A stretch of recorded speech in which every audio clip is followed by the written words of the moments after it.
Muito precioso ter a oportunidade de participar desses momentos onde nós somos fortalecidos através daquilo que o Senhor está, então, trabalhando, da forma como o Senhor está trabalhando no nosso meio, né? Nós podemos dizer que a atividade constante em busca de um referencial, ela torna um filme infantil algo muito importante para nós. Traz nuances daquilo que as pessoas estão buscando, daquilo que as pessoas estão necessitando por acreditar que é o principal para elas. Eu não sei quais irmãos, irmãs, mas crianças que estão presentes que já viram esta animação que se chama Minions 2. Alguém já viu esse filme? Daqueles bichinhos amarelinhos? Já viram? As crianças talvez já tenham assistido.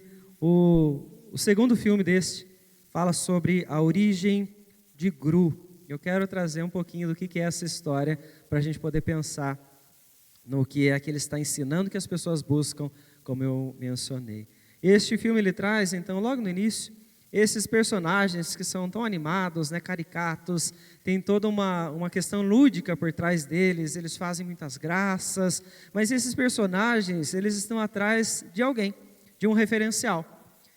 E o filme começa exatamente dessa forma. Eles estão atrás de alguém que os conduza, que alguém que cuide deles, que alguém que direcione eles para que eles possam, então, ser protegidos, para que eles saibam o que fazer. Eles estão atrás de um líder. Eles procuram, o filme então começa mostrando eles atrás, ao longo de todas as eras, atrás de várias figuras, vários personagens, aos quais eles achavam que seria o melhor referencial para eles naquele momento, até que eles encontram esse chamado Gru, tá? E o filme ele traz então todas as aventuras dessas criaturas junto com esse personagem que agora é o líder deles. E é interessante que o filme está retratando para nós um personagem, né, com todas as características de um desenho infantil, todo bonitinho, tudo colorido, cheio de aventuras, cheio de risadas por trás. Se você assiste um filme desse, você acaba rindo diante de algumas ações do que eles fazem. Mas olha que interessante, o filme está retratando para nós, ou para qualquer criança que assista, o quanto que um vilão pode ser o líder das pessoas. O quanto que alguém que pensa fazer coisas ruins, ele pode guiar os outros. E ele tem essa capacidade no filme. Ele está liderando aquelas criaturas para que elas possam então fazer aquilo que ele quer. Elas estão ao longo de todo o filme buscando agradar aquele líder. As crianças acabam assistindo, às vezes não prestam muita atenção porque é muito divertido, é muito bonito, mas existem mensagens que nós precisamos detectar para nós até aprendermos, tirarmos grandes lições disso. Porque esta imagem de um filme infantil, uma animação, ela traz o anseio que está no coração de muitos homens e mulheres. O anseio, então, que está das pessoas que querem deter o poder para que elas possam conduzir pessoas, grupos, multidões, para que eles façam aquilo que elas querem. Para que eles cumpram o seu objetivo pessoal. Nós estamos falando aqui de um grande anseio que está nos corações, que é o desejo por reconhecimento. Eu faço coisas grandes, eu faço então aquilo que é importante para que as pessoas olhem para mim, as pessoas me obedecem, porque elas então reconhecem que eu sou importante, que eu sou bom, que eu sou forte. Essa é uma falsa sensação. Este reconhecimento que muitas pessoas estão buscando, traz uma falsa sensação então de grandeza. E é por isso que muitos o querem. Eles o fazem porque acreditam que estão se tornando cada vez maiores ao fazer isso, ao fazer as pessoas olharem para eles. E há uma frase de Oswald Sanders, que ele diz o seguinte: a verdadeira grandeza e a verdadeira liderança não se alcançam submetendo-se alguns homens ao serviço de um, mas generosamente dando-se a si mesmo ao serviço deles. Nessa frase ele combate aqui então a arrogância, a prepotência que muitos que você olha pelo mundo têm, esses soberanos grandes que querem dominar as nações e fazer com que toda a população do país os obedeça. De uma forma cega, sem que eles tenham a possibilidade então de pensar, ou seja, para eles essa é a verdadeira grandeza. Essa é a verdadeira liderança, ou seja, ter todos aos seus pés, para que todos o obedeçam. E você vê isso pelo mundo. Tantos líderes, grandes aí, que fazem desta forma. O contrário disso, então, é visto na generosidade de alguém que serve. A verdadeira grandeza, como ele está falando aqui, não está então em você ter um grande grupo de pessoas, ou apenas uma pessoa que te obedeça da forma como você quer, mas sim no contrário, em você ser generoso ao ponto de você então servir todas as pessoas. E é interessante você ver que o reino de Deus é este lugar. O reino de Deus é um lugar de constante serviço. O reino de Deus é um lugar onde você está sempre olhando ao próximo, você está sempre cuidando, está sempre se envolvendo com as pessoas. Porque é no amor pelo próximo que você então vai ser compassivo, é no amor ao próximo que você vai agir com misericórdia, que você vai discipular a pessoa, que você vai fazer uma oração por ela, que você vai acolher por ela. Isso é o reino de Deus, isso acontece com aqueles que conhecem a fé. Mas quando você olha para a geração que nós estamos, talvez você comece a se perguntar, mas de que é que me vale fazer parte do reino de Deus? Qual é o reconhecimento que eu tenho que esperar, então, já que eu quero servir dentro desse reino? O que é que eu vou receber ao servir com tanto empenho a tantas pessoas? Porque a nossa sociedade está assim. Você pode observar um dos detalhes, é como que as redes sociais, elas trabalham com aqueles chamados algoritmos, Eles mudam constantemente para quê? Para que as pessoas possam, então, divulgar a sua marca, divulgar a sua pessoa, e elas possam, então, ganhar o seu dinheiro, Muitos estão ganhando assim, Estão conseguindo ter a sua renda dessa forma. E os algoritmos mudam, ou seja, a forma como o alcance da publicação deles, ela vai chegar às pessoas, ela muda. E o que as pessoas que estão nesse meio fazem? Correm atrás para saber qual é o algoritmo de agora, como é que o sistema está pensando agora, como é que esta rede social pensa agora, para que eu possa me adaptar a ela, para que mais pessoas me vejam. Reconheçam quem eu sou, reconheçam o que eu faço e me paguem por isso. É uma mentalidade que não é errada, mas que nós precisamos ficar alertas porque ela entra no reino de Deus. E nós passamos a querer, então, o mesmo reconhecimento que as pessoas estão tentando, então, dentro das redes sociais. É o que a nossa sociedade está fazendo. É o que você vê num simples filme infantil, que mostra que um vilão, independente do que ele faça, ele merece o reconhecimento dele. É isso que está na mente das pessoas. Então, o que é que nós precisamos observar? O reconhecimento ganhou um valor excessivo dentro da nossa sociedade. Ele é muito importante para as pessoas hoje em dia. Então, como nós podemos viver sem o reconhecimento? Na era onde a maior parte, já ouviu falar, está aí sendo guiada pelo TikTok, pelo Instagram, pelo Facebook, na era das redes sociais. Como é que você, que está vivendo o reino de Deus, ou pretende fazê-lo, pode então fazer isso sem buscar reconhecimento? Eu convido você então a pensar na palavra do Senhor que ela nos ensina sobre o precioso valor da humildade a qual o Senhor então nos traz em Atos capítulo 16. Convido você então a ler Atos capítulo 16, vamos ler do versículo 1 até o versículo 5.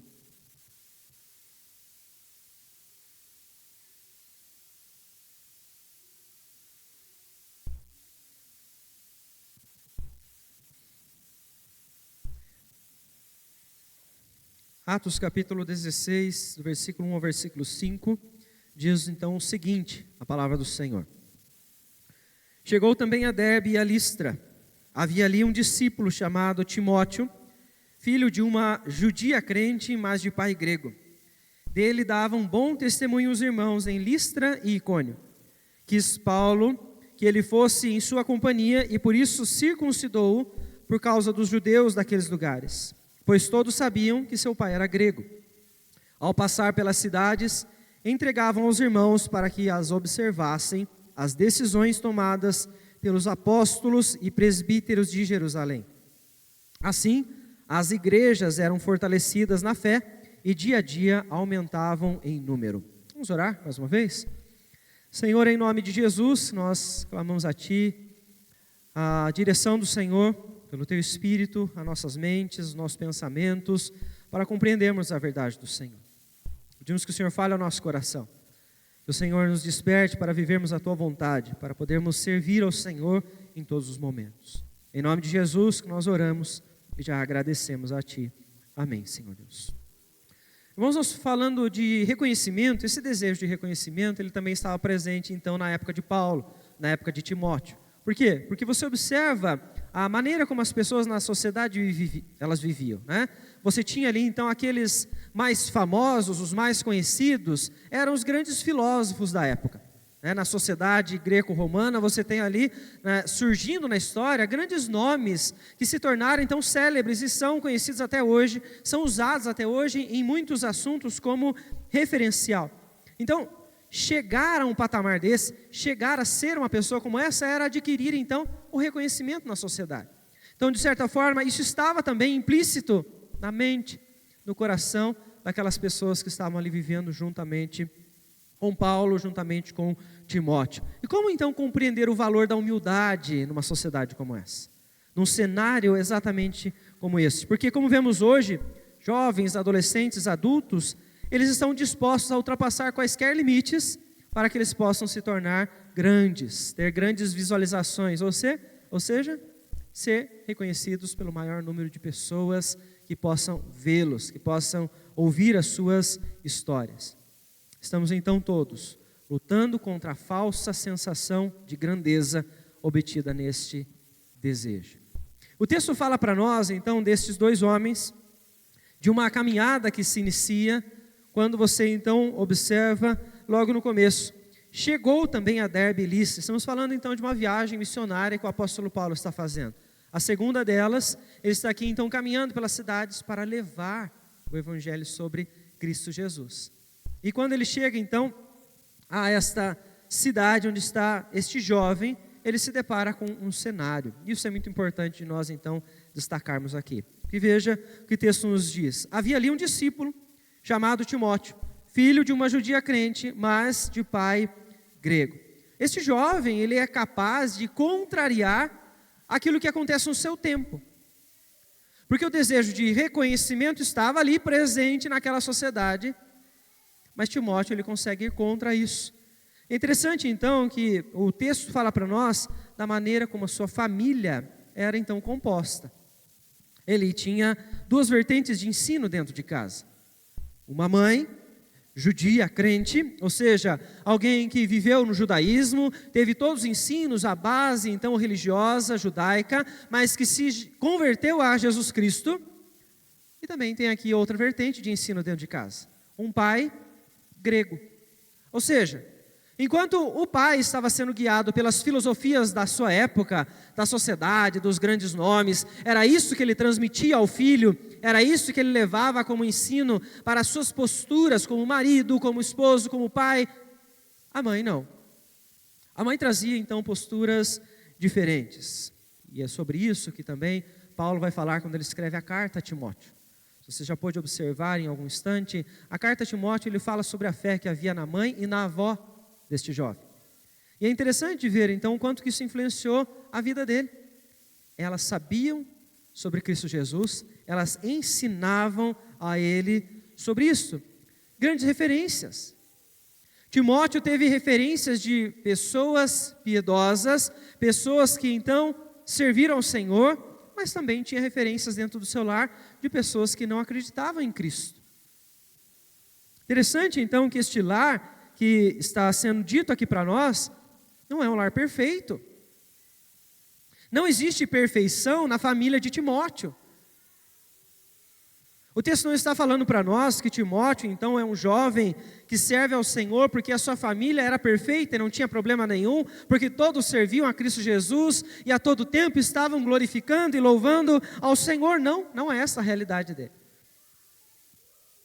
E é por isso que nós podemos dizer, então, que ele não tinha histórico familiar muito bom. Não tem histórico familiar perfeito. Para dizer, então, que ele foi levado por Paulo ou convidado pelo apóstolo Paulo para seguir na viagem missionária, quando ele observou isso, ele viu Timóteo, que era filho de crentes, filho de pessoas que serviam ao Senhor. Isso não foi a referência dele. É interessante que essa realidade, ela apenas então nos mostra o quanto a nossa família pode ou não ser base para nos tornar servos de Cristo Jesus.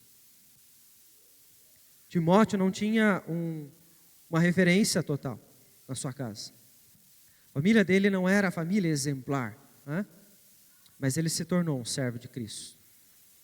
E quando eu penso sobre famílias, sobre essa referência, sobre essa estrutura, eu me lembro do texto de 1 Coríntios, capítulo 7, onde o apóstolo Paulo está falando sobre um lar onde a mulher ela é cristã e o marido é incrédulo. E nesse texto, o apóstolo Paulo diz que a mulher, pela sua fé, ela santifica o seu lar, ela santifica o marido e santifica os seus filhos. Mas o que é que isso significa? A palavra do Senhor ela está nos dizendo então que é por meio da fé desta mulher que tanto o marido quanto os filhos são levados a conhecer sobre a fé. Não que eles vão se converter, não que esta mulher tem poder ou autoridade para transformar o coração do seu marido ou do seu filho, não é isso. Mas ele está dizendo que ela se torna referência dentro de casa, para que ela possa conduzi-los, para que ela possa ensinar eles então o caminho. Porque este é um casamento onde, como diz Paulo também na carta aos Coríntios, está em julgo desigual, ou seja, existe trevas e luz. Onde há trevas, a luz não consegue se misturar com ela, né?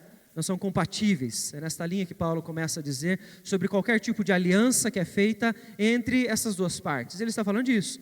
Uma esposa cristã e um marido incrédulo estão vivendo trevas e luz em combate constante. Esta é a realidade, então, que nós vemos que Timóteo presenciou. Sua mãe vivia na luz de Cristo, enquanto seu pai, grego, não. Ou seja, dentro do lar deste jovem, isso estava, então, sendo visto a todos os momentos. A batalha desta mãe, a batalha de qualquer mulher ou de qualquer homem crente que se casou, está vivendo com uma mulher incrédula, é esta, todos os dias, para que eles possam viver de forma piedosa, mas torna-se, em todos os casos, um campo para uma grande colheita. Em todos os lares, nós encontramos campos abertos para uma grande colheita, e é o que Timóteo nos ensina. Timóteo foi fruto, então, de uma colheita que não dependeu do bom ou do mau exemplo da sua casa. A palavra do Senhor ela nos lembra na carta de Paulo aos Efésios que nós somos eleitos por Deus desde antes da fundação do mundo, para nós sermos parte do reino de Deus, para nós podermos viver para o Senhor. Isso não depende, portanto, do exemplo familiar, do histórico familiar que nós temos. Não depende daquilo que aconteceu com você na sua infância, como você foi tratado. Não. Isso vai depender de como Deus vai trabalhar na sua história. Pois aqueles a quem Ele elegeu desde antes da fundação do mundo, Ele vai conduzir para que compreendam a fé, compreendam a verdade e tenham fé e o glorifiquem ao longo de toda a sua vida. Por quê? É por meio de Cristo Jesus, que independente de histórico, nós somos feitos nova criatura. Nós somos feitos, portanto, povo do Senhor. E isto se chama graça de Deus sobre nós.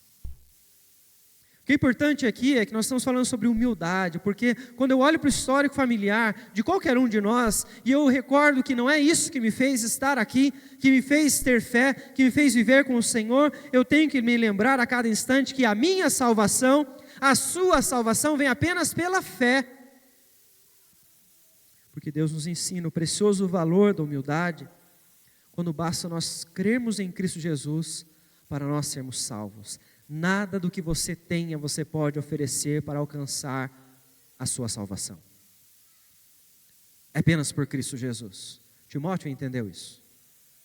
E é por isso que o texto mostra para nós, então, naquele momento, que este jovem era filho de uma judia crente e de um pai grego, e por isso, no versículo seguinte, ele dava bom testemunho. Era um discípulo de Cristo, que vivia então dando um bom testemunho, ou seja, ele compreendeu como é que um discípulo deveria viver. No ambiente de trabalho, entre os amigos, nas ruas, com a família, ele dava um bom testemunho em todos os momentos. Timóteo, pela sua fé, ele foi conduzido a uma vida de integridade. Existem muitos que, ao olhar para a história das pessoas, eles tornarão a afirmar, então, que por causa da família deste, por causa da vida que esse tinha, essa pessoa nunca vai ter bons hábitos, ela nunca vai mudar, ela nunca vai deixar de ser desta ou daquela forma. A carta de Paulo a Tito, no capítulo 2, versículos 11 e 12, dizem que a graça de Deus se manifestou salvadora a todos os homens, educando-nos para que, renegadas a impiedade e paixões mundanas, vivamos no presente século, sensata, justa e piedosamente. Se a mudança de alguém, dos hábitos que essa pessoa teve, seja pelo histórico familiar, seja pelo que ela fez, pelo que ela aprendeu, se isso não for possível, qual é a influência pedagógica que a graça de Deus tem na sua vida, explicada por Paulo? Como é que a graça de Deus pode mudar a sua vida e não pode mudar a daqueles que nós consideramos ter um histórico ruim? Se a palavra do Senhor nos diz então que a graça faz isso conosco, nós precisamos entender como. Como é que a graça nos educa constantemente? Existe uma história de um velocista escocês, talvez você já tenha ouvido falar sobre ele, chamado Eric Liddell. Este homem, ele participou então das Olimpíadas e ele estava treinando de forma exaustiva para que ele então competisse aos 100 metros. Este homem então estava ali de forma incansável e tornou-se, por causa disso, do seu esforço, alguém que estava propenso a vencer já, ele era o preferido nessa competição. Aconteceu que chegaram para ele para falar qual era o dia da competição. E este homem descobriu então que o dia que ele iria competir para então concorrer àquela medalha seria o domingo. E este homem, como homem de fé, compreendendo o valor do dia do Senhor, mesmo sendo o candidato a vencer, ele disse: eu não vou correr no domingo. Eu não sei como é que você ouve essa afirmação de uma história dessa. Se isso é coerente para você, ou se você ouvir que alguém deixou de correr, deixou de buscar a fama que ele precisava ali naquela hora, de buscar o dinheiro que ele precisava naquela hora, de buscar o reconhecimento, a medalha que ele precisava para ele alavancar na sua carreira, se ele deixou isso para você, isso é louvável ou isso é loucura?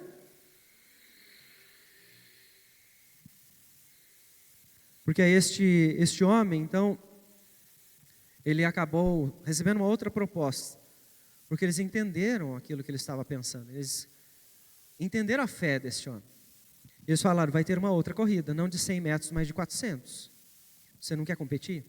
E ele se achava incapacitado de correr ali. E ele correu. Ele correu naquilo que ele achava que ele não era capaz e venceu. E na sua fala, ele diz o seguinte sobre a sua experiência: somente quando você e eu derivamos nosso ser da relação pessoal com Cristo, podemos esperar viver como Ele viveu, sofrer como Ele sofreu, enfrentar as adversidades como Ele sofreu e morrermos como Ele morreu. O que é que este velocista então ele nos ensina diante do seu testemunho? É que o caráter, a integridade de caráter de todo aquele que vai buscar ao Senhor, ela só se produz de uma forma: na intimidade com Cristo. E é por isso então que ele fala: somente quando você e eu derivamos nosso ser da relação com Cristo, nós podemos viver para Ele. E aí eu começo a pensar, quando eu ouço esta fala deste homem, como é que nós nos comportamos hoje com relação ao dia do Senhor?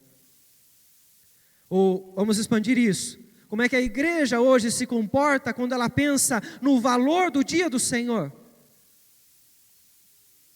Você competiria aos 100 metros para você ganhar a medalha, dinheiro e reconhecimento, sendo este no domingo?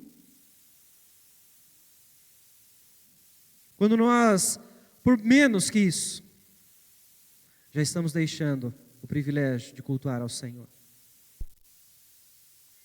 de vir à casa de Deus para cantar louvores como esses que nós cantamos hoje, onde juntos exaltamos a grandeza de Deus, onde juntos nós somos fortalecidos pela palavra do Senhor. E eu começo a pensar sobre isso, se o dia do Senhor já não é mais importante, o que é? Porque se nos lares onde as pessoas já não entendem mais o valor do dia do Senhor para cultuar a Deus, quanto mais elas vão entender nas disciplinas espirituais deixadas por Cristo. Oração, leitura da palavra, quanto mais nos sacramentos. Vir à igreja num dia de Santa Ceia já não é mais prioridade.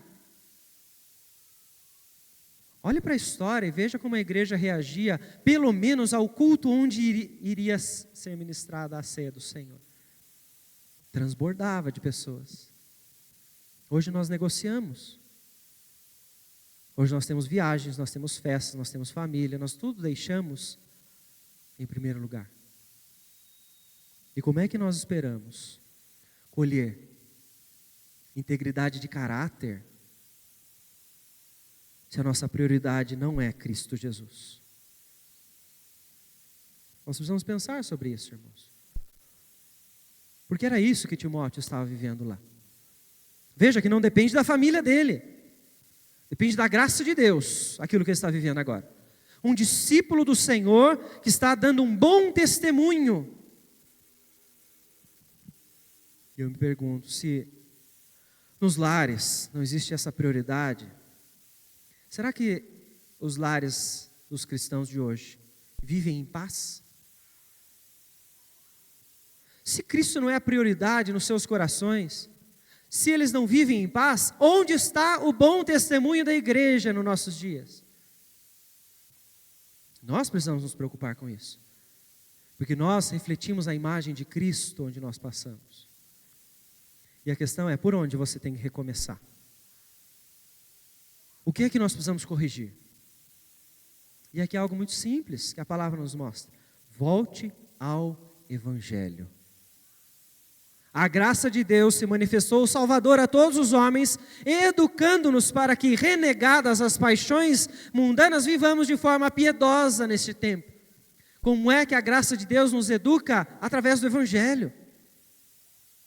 Quando você volta para Deus, e é por isso que Deus nos ensina o precioso valor da humildade, nos educando todos os dias que nós voltamos para o Evangelho. Você quer ter integridade de caráter? Você quer dar um bom testemunho? Volte ao Evangelho.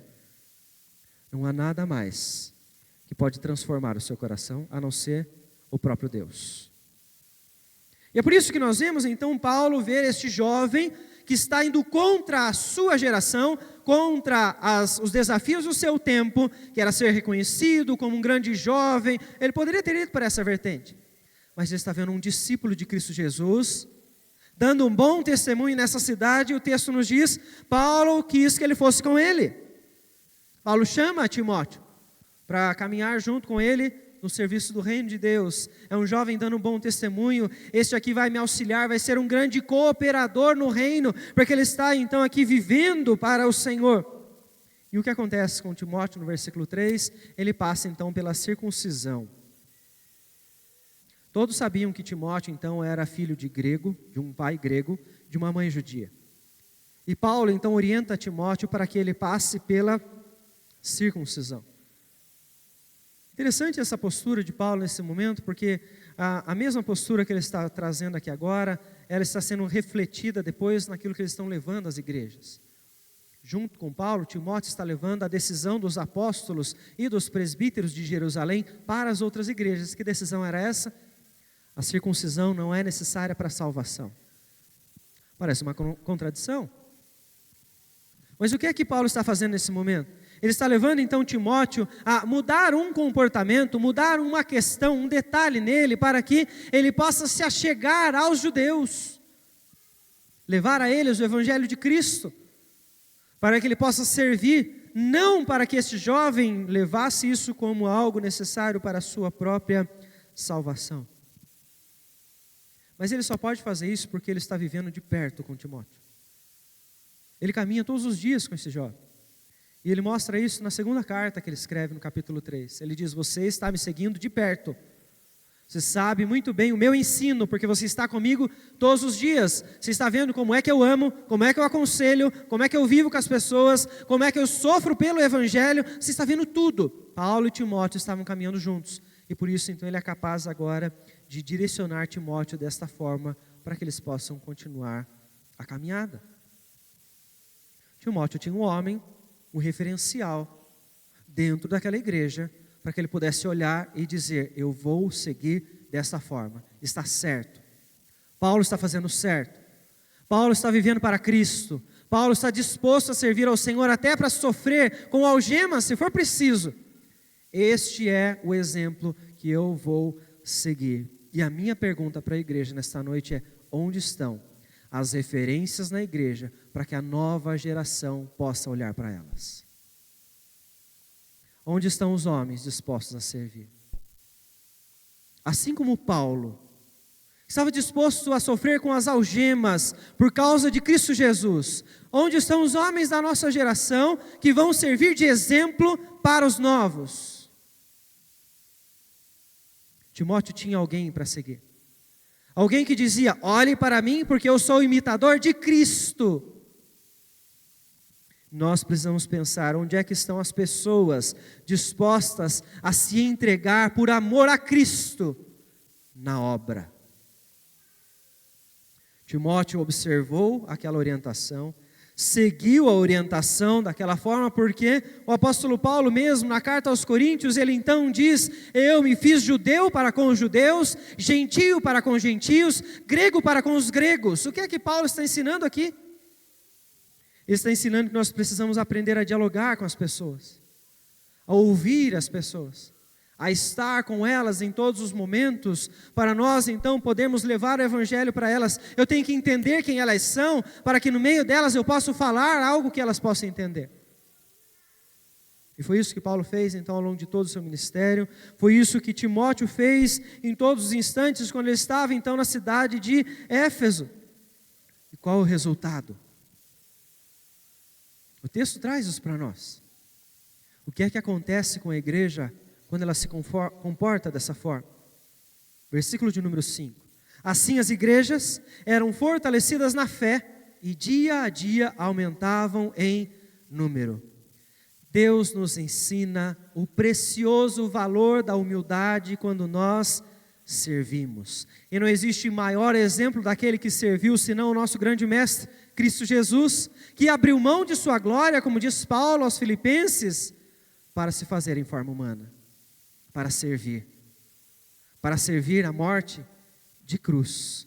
Ele foi humilhado, mas ele fez isso em obediência ao Pai, para que eu e você pudéssemos hoje ser cooperadores do reino do Senhor, para nós podermos ser chamados filhos de Deus, para nós podermos agradecer ao Senhor pelo privilégio de ter a certeza da nossa salvação.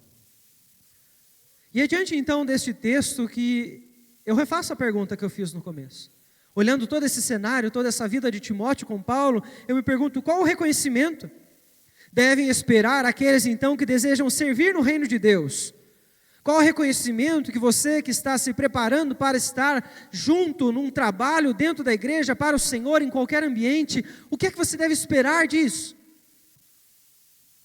Apenas um reconhecimento deve existir.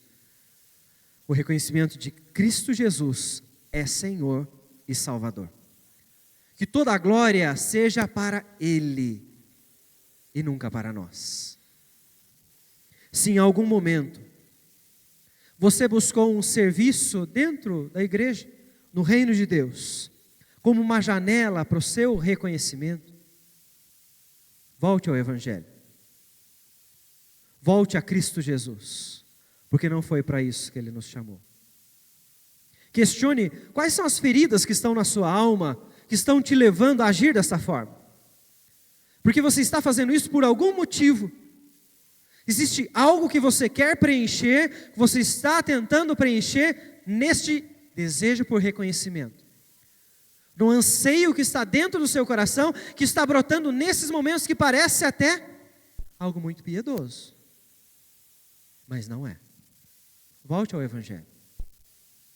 E se em algum momento você foi alvo da sobrecarga destes que viveram e serviram desta forma dentro da igreja, porque isso é muito comum, pessoas que alcançam patamares de cargos, estão em posições de liderança, e essas pessoas que estão vivendo pelo reconhecimento, elas agem com as outras como se elas fossem os grandes soberanos do mundo.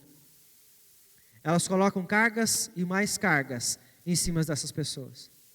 Elas colocam pesos e mais pesos em cima dessas pessoas. E não foi para isso que Cristo Jesus nos chamou para viver. Se você em algum instante foi alvo dessa sobrecarga, olhe para Cristo. Leve o seu fardo até Cristo Jesus e pegue aquele que Ele traz para nós, o fardo da graça. O fardo dele é leve, não é pesado como esses líderes tentaram colocar sobre os seus ombros, porque na graça você alcança o perdão, na graça você aprende a perdoar. Na graça você aprende a amar até aqueles que não gostam de você. É leve demais.